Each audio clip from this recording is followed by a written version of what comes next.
stræk. Så sparker du højre fod op mod loftet. Stræk alt, hvad du kan. Spark alt, hvad du kan tilbage. Lad nu din højre hæl søge i retning af din venstre balle her. Så du bøjer dit højre ben, stabler hofte oven på hofte, åbner. Bliv ved med at presse tilbage med dine hænder, der brystet søge i retning af dit venstre ben her. Kig under din højre armhul. Virkelig åbne op i hofte. Ankels eller lad hæl søge i retning af dit balle her. Spark tilbage. Sidste her. Indånding, kom tilbage til neutral. Træk din højre fod imellem dine hænder. High lunge. Indånding kommer. Og udånding kommer. Indånding, stræk forrest med. Udånding, hænderne ned foran hjertet. Indånding kommer. Udånding kommer. Sidste her. Indånding kommer. Udånding kommer. Twist her. Venstre albu på højre knæ. Pres håndfladerne ned i hinanden. Åbner. Er den her for hård, så sætter du bagerste knæ i. Sug navnet ind. Hold den her mavespænding. Sidste. Indånding, kom tilbage. Armene op over hovedet. Udånding. Lad højre hånd søge tilbage. Kig efter højre hånd. Stræk armene. Twist her. Åbn op for brystet. Hold den indånding. Hvis stadig dit forreste knæ søge lige frem. Udånding. Indånding, kom op. Stræk forreste ben. Udånding, den overkroppen fremad. Lad armene søge fremad. Hold den her frugtskål foran dig. Stræk armene. Stræk ben. Hold den. Lige så langsomt sæt. Bøj det forreste ben stræk. Sæt bagerste ben tættere på det forreste. Fodsålen kommer i. 45 graders vinkling på det bagerste fod. Og hold hoftebreddes afstand mellem dine fødder. Dine fødder skal ikke være på linje med hinanden. Godt, lad stadig fingerspidserne hvile i din måtte, der kommer op på dit skinneben i et øjeblik. Hold den her indånding. Udånding. Smelter du overkroppen nedad over dit forreste ben. Her vil du sende højre hofte tilbage. Venstre hofte søger fremad. Mærker du dejligt stræk her for baglov på forreste ben. Mikrobøj det bagerste knæ, så du ikke låser. Måske du kan få flad hånd i måtte. Måske du op på fingerspidser. Måske du skal have en bog eller en blok. Og stykke dine ben på. Eller dine hænder på. Lad igen nakken være blød. Lad krogen og hovedet søge nedad. Kig ind imellem dine ben.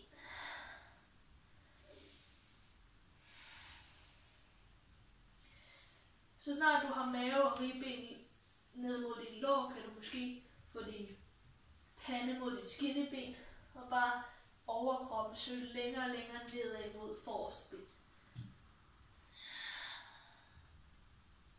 Tager den sidste her. Lige så langsomt kravler du hen lidt længere fremad. Strækker ryggen. Holder den her vinkel, den her lige hofte. Bliver på venstre hånd og twister nu og kigger efter højre hånd op mod loftet. Er den for hård for skulder, så lægger du din hånd på din lænd og twister. Stadig mærker du stræk her for dit baglov. Hold den her. Sidste. Udånding. Kom langsomt tilbage. Gå din venstre fod frem til din højre. Indånding. Bøj lidt i knæene. Løsner op her. Dyb foroverbøjning. Indånding. Kom hele vejen op. Stræk dig langt til stående. Og udånding. Pause. Mærk lige her, hvordan dine to sider føles forskellige. Det her, dit højre side føles nok mere strakt end det venstre. Det laver vi om på nu. Så sæt din højre fod et stort skridt tilbage. Kom ind i din high lunge her. Indånding. Og udånding. Bliv. Mikrobøj gerne det bagerste ben og send hoften lidt fremad. Sug navnen ind, fortsæt og lad den være nogenlunde flad. Neutral lændesvej. Indånding. Stræk dig op her. Stræk forreste ben og udånding. Kom ned. Indånding. Kom. Udånding. Kom.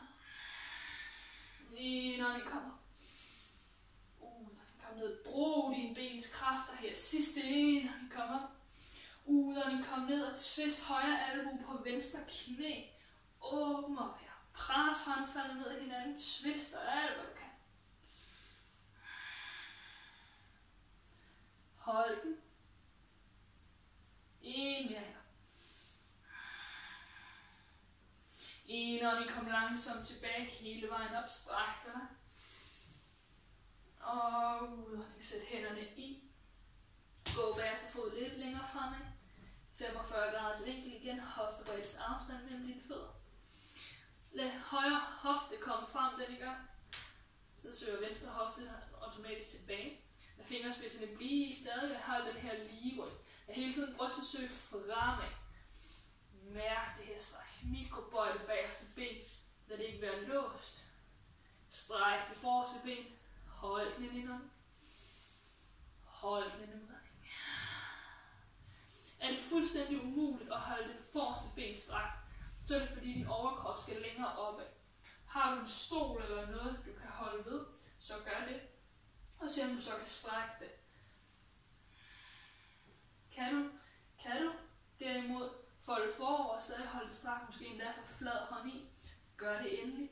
Lad kronen og hovedet søge nedad, kig ned imellem dine ben eller på din næsetip, og lad overkroppen blive tungere og tungere.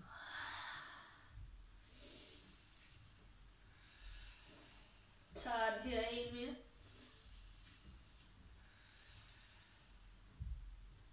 Indånding retter du langsomt opad her. Kravler hænderne fremme. Hviler nu på fingerspidserne på din højre eller på din flade hånd, afhængig af hvor du er på niveau. Stræk nu på din udånding. Twist, kig efter venstre hånd op mod loft. Hold den her twist her, så send højre hofte eller venstre hofte tilbage. Mærk intensiveringen af dit baglovsstræk her. Indånding, kom nu. Nu gør det lige en gang til twist her. Hold den. Igen er det for hårdt, så lad din hånd hvile på din lænd. Sidste kommer langsomt ned. Godt. Mikrobøj. Træd din højre fod frem til venstre. Løsner op. Indånding, kom hele vejen op. Stræk dig langt. Og giv slip her. Godt. Føles det nok rigtig dejligt stræk. Alright, vi skal ud her. Vi laver en vinyasa-runde, og så kommer vi ud i noget mere kriger 2 værk. Indånding af armene op over hovedet. Udånding letbøjet knæ, dyb foroverbøjning for din hofte. Kommer halvt op på din indånding. Udånding gå tilbage på din højre og venstre fod i en høj planke. Hold den høje planke i en indånding. Nu kan du enten vælge at lave en triceps armbøjning, eller lave den på knæ. Knæ, bryst, albuen stadig godt ind til siden. Smyr sig ned, hoften i baby cobra. Eller fra din planke, triceps armbøjning og frem i cobra. Skub tilbage, hundestræk eller over barnets stilling. Hold den her indånding. Hold den ind ud. Indånding, spark højre fod frem mellem din, op og frem mellem dine hænder. Omdrej venstre fod, så kom ind i din kriger 2. Kriger 2 position. Stræk armene. Pres benene ned i din mål. Kig over forreste lange mand.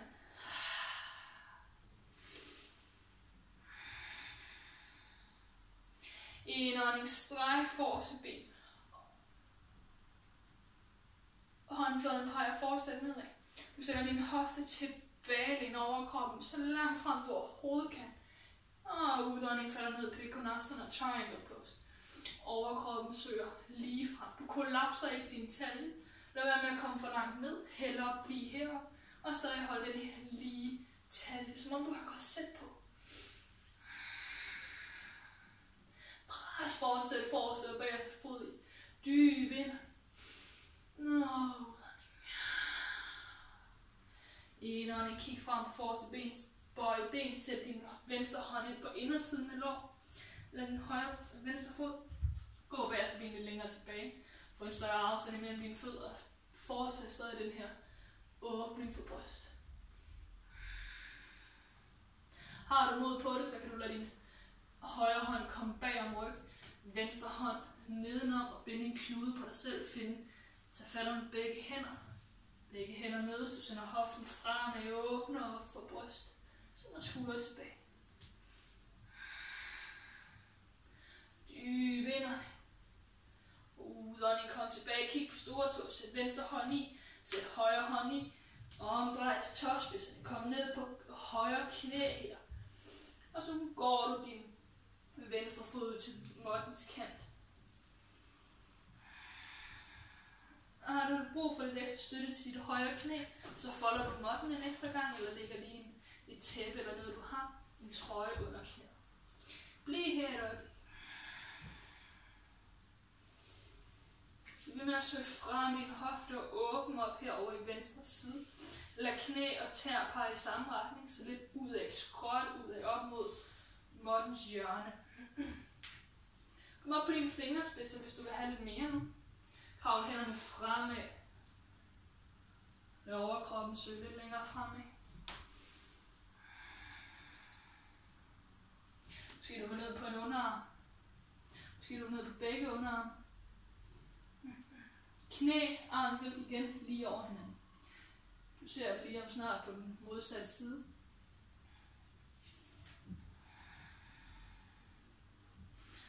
Lad være med at kigge ned under dig selv. Lad være med at kigge tilbage mod bagerste ben. Kig hele tiden fremad på dine hænder. Lad hele tiden brystet søge fremad, så din vejrtrækning ikke lukker. Men at du har mulighed for at skabe plads i hofte.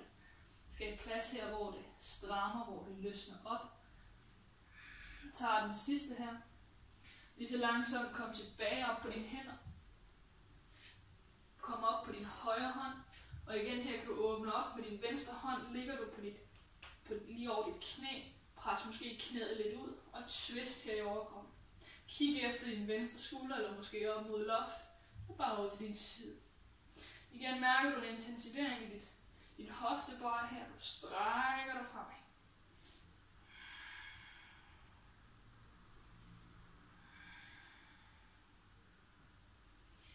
Kom lige så langsomt tilbage her til midten.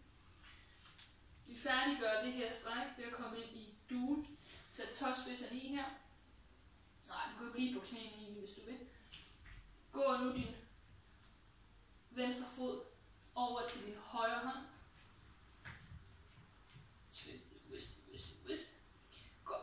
Og så justerer du den ind, så dit knæ kommer i retning af din venstre hånd. Foden kommer ud til din højre hofte. Juster her strækket, så du kan gå det bagerste ben langt tilbage.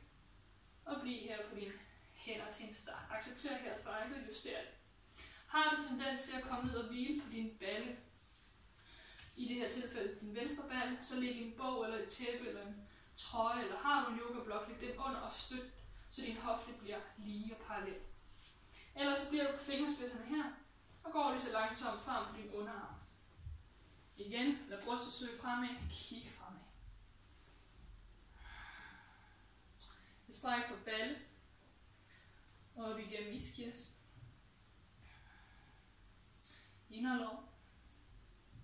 Den kan også lave liggende på ryggen. Den der hedder figure 4. Det lidt ligner et firtal. Har du mod på, at du er velkommen til nu at kravle hænderne længere frem foran dig. Smelte panden i måtte, bryst i måtte, måske bare en kind i måtte. Gør hvad der passer bedst til dig her. Har du problemer med knæ, så kan du vælge at lægge noget ind i mellem knæ. Du kan også vælge at trække knæet længere fremad mod og ind imellem dine hænder. Det ligger i hoften. Når det går ned i knæet, så er det meget ofte, fordi det sidder i hoften. Men prøv dig frem. Hvis det her slet ikke fungerer, så viser jeg dig lige om snart alternativ til den her øvelse. Jeg tager lige 4 mere her.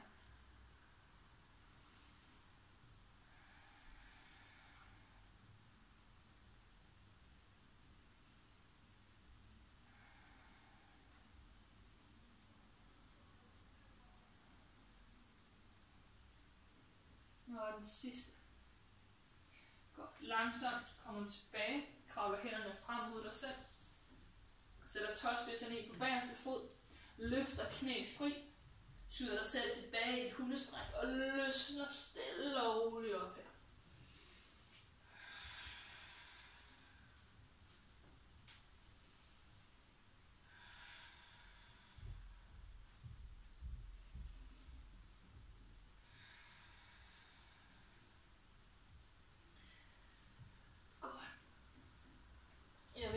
frem, så jeg kan vise den anden side. Godt. Indånding. Højre fod op mod loft. Godt. Herfra så bukker du så, bøjer i højre fod. Højre ben. Nej, undskyld, venstre ben sender vi opad. Bøjer i venstre ben her. Sætter venstre hæl ned mod højre balle. Kigger ind under venstre armhule. Stabler hofte oven på hofte. Pres stadig med hænderne brystet i retning af dit lår.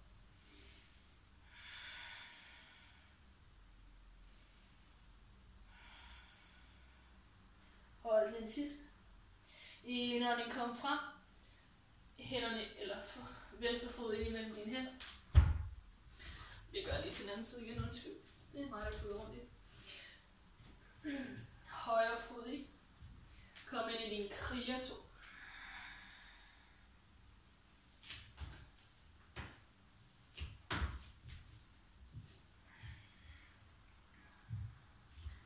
Hold den her. Pres igen fødderne godt ned. Kig over forreste lange.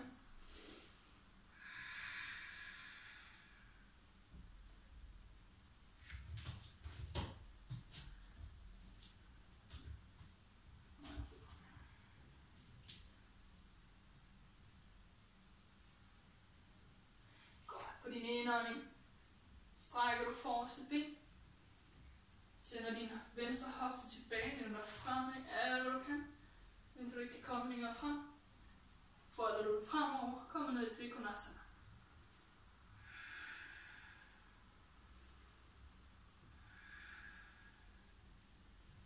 Send igen hoften fremad, og husk på det her korset du har.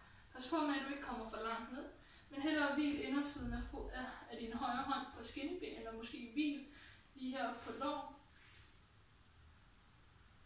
For at gøre det lidt nemmere for dig selv. Hold den ind. Udånding, buk nu det forreste ben. Send højre hånd ind på indersiden af højre fod. Åbn op her. Kig efter din venstre hånd op mod loft. Pres albuer og knæ mod hinanden hernede på din højre side. Og skyd hoften fremad ud til din venstre side. Sidste her. Har du mulighed for det, er du på det niveau, der siger, at du kan sætte din venstre hånd bag dig, højre hånd ind under dig selv, tag fat. Og igen, åbn op. Det kræver en vis åbenhed i din skulder. En vis smidighed. Pres stadig fødderne godt i dem, der holder dig. Det er dine benens kræfter, der holder dig. Sug navnet den sidste her. Udånding, kig på din store tå. Sæt hånden i igen. Omdrej tæerne. Sæt højre hæl i. Gå nu din tåspids, din højre fod lidt ud til måttens kant. Og her lader du knæ og tær pege samme vej. Bliv her et øjeblik. Ligesom for at vende dig til. Strækket her i hoften. Din stærk hofteåbner. Dejlig stræk fra hoftebøjer på modsat side. Se om du kan få foden så langt frem, så den er under dit knæ. Og igen, støt gerne det knæ i gulvet med en trøje eller noget du har. Herfra kravler du hænderne længere frem.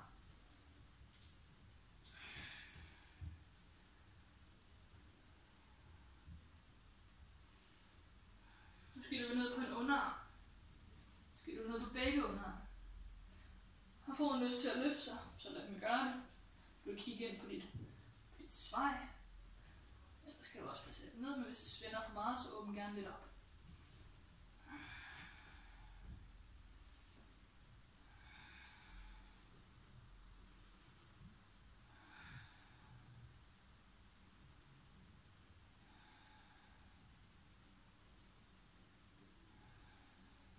Så er den sidste her. Langsomt kravler du tilbage til dine hænder.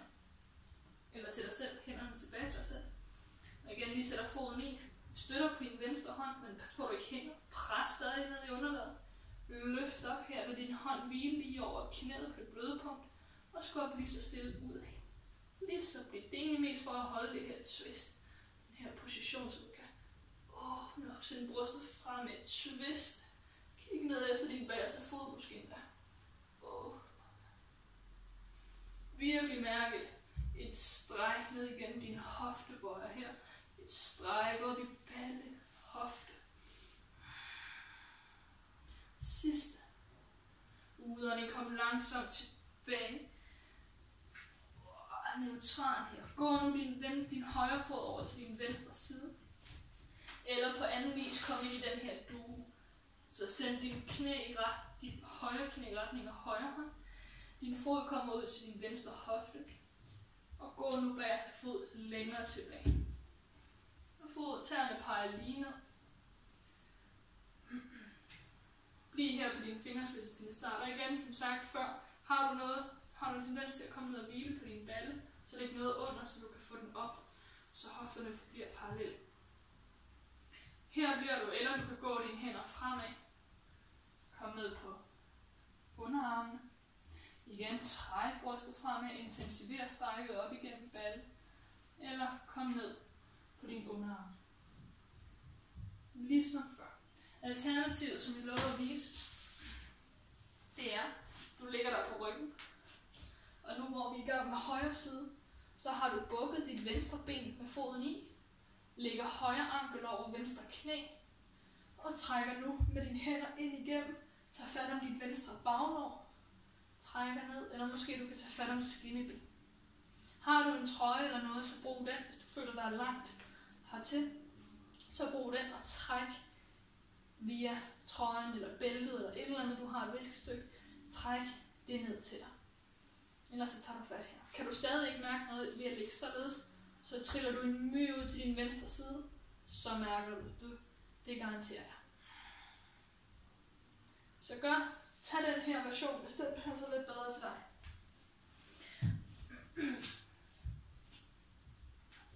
Godt.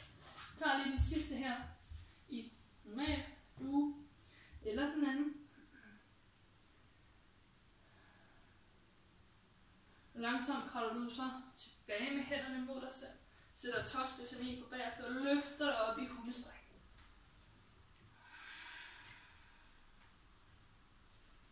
Yes. Godt. Herfra bøjer du i benet, kigger frem, kommer ned på alle fire, krydser anklerne og kommer ned og sidder på bagben. Eller kommer ned og sidder på en anden måde. Det er også helt okay. Vi er ikke helt færdige med at strække for inderlår og hofte. Så vi sætter os med god benbreddes afstand. Og har du lige fjernet lidt af ballerne, eller så kom op og sid på en lille blok, hvis du har tendens til at krumme i ryggen. Ellers så flexer du i fødderne her, og falder lige så langsomt. Indånding, brystet højt, på din udånding kravler du hænderne fremad. Lige akkurat til du mærker et stræk for din inderlår. Så bliver du her. Igen kigger du skråt frem foran dig.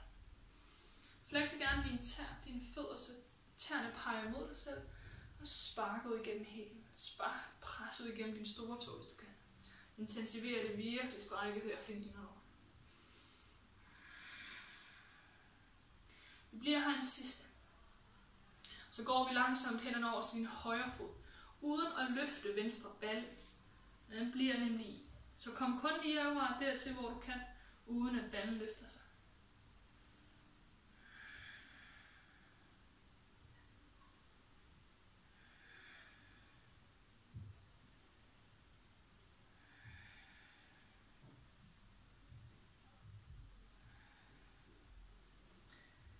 Kommer langsomt tilbage til midten. Gå over til modsat. Igen holder du højre balle i, mens du går over til venstre.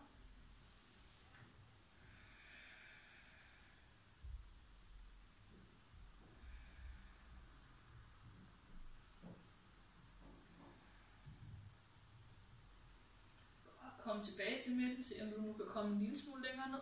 Måske underarmen kan komme i. Måske du kan få hele overkroppen ned. Kan du det, så lægger du armene ud og måske tager fat om dine fødder og trækker dig lige så langsomt ned. Er du ikke der endnu, så lad være med at presse dig selv til at komme dertil, men arbejde stille og roligt med tyngdekraften. Tag de sidste 2 i det her stræk.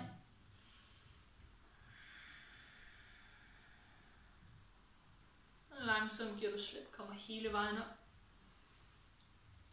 Folder nu din højre fod ind til venstre lår. Indånding og armene op. Venstre hånd tager fat om dit lår. Højre arm søger i retning af dit venstre ben. Her trækker du med din venstre hånd skulderen frem. Brystet fremad mod loftet. Og øverste arm søger ned mod din fod. Det er ikke vigtigt, at du kommer ned og får fat. Det vigtige er, at du mærker et stræk her i din højre side, rygstrækkeren, men også at du trækker dine skuldre frem. Jo mere lige du får her, jo mere stræk du får her, får du også for dine skuldre, og så strækker du op her.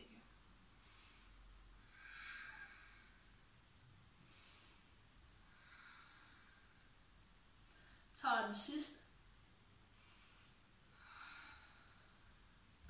Går lige så langsomt tilbage her til neutral. Begge sider her. Godt. Strækker din højre fod ud. Trækker venstre ben til dig. Gør det samme på modsat side, så højre hånd tager fat om venstre knæ, venstre lår. Indånding kommer. Og udånding falder ned til din højre side denne gang. Og igen, bliv med at trække her med din højre arm, skulderen ind, mærk stræk her, åbn op.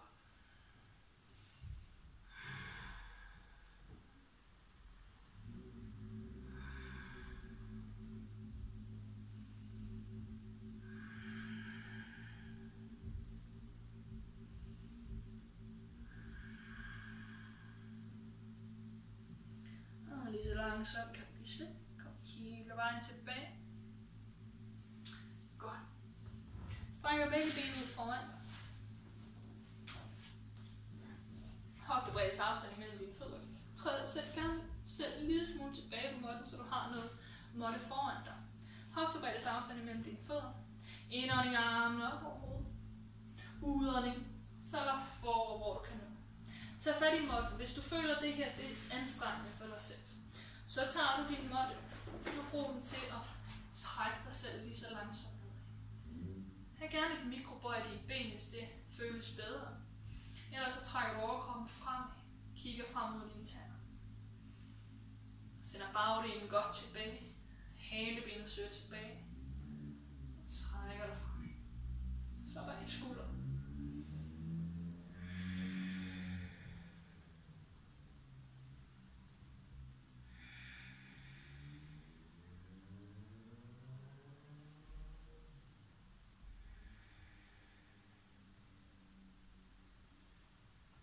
Har du ikke brug for det her med måtte, men at du er allerede nede og laver den her foldekniv. Så længe at det er din mave og ribben dernede og rører, så kan du godt give mere og mere slip, og så trækker du panden mod skinnebenet. Indånding, kom lige så langsomt hele vejen op. Udånding, giv slip. For at få et modstræk til den her formerbøjning, så kan du lige vælge at lave en omvendt tabletop. Så du bøjer dine ben. Hoftebreddes afstand imellem dine fødder. Sætter hænderne 20 cm bag ballerne. Fingerspidserne peger ind mod dig selv. Du samler skuldrene ved at trække. Sæt brystet fremad. Samle skulderbladene bag dig. Pres fingerspidserne i, og på din indånding løfter du op her. Kigger ned mod dine knæ. Suger navlen ind. Spænder i ballerne. Hold den her indånding. Og udånding sænker du langsomt ned rygløbet.